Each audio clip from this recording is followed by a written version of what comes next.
ダヴィンチリゾルブ 19.6 ベータで新しくジェネレーターにスティンガーが追加されたんだ。なんか目の前を横切るのがスティンガー。そうそう、リプレイの時に使うワイプの効果だね。今のロゴや 3D の文字なんかもあるけど、基本的なパラメータはカットページやエディットページのインスペクターで操作できるんだ。全部プレビューしてくね。これらはフュージョンで開くことができるよ。全部で21個あるんだ。カスタマイズ可能だから、これを元にしてフュージョンで独自の効果を作ることもできるんだ。今までは何もなかったからね。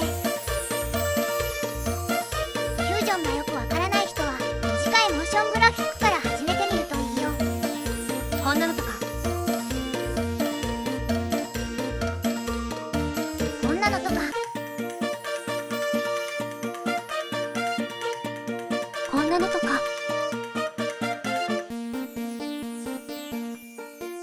こんなのとか。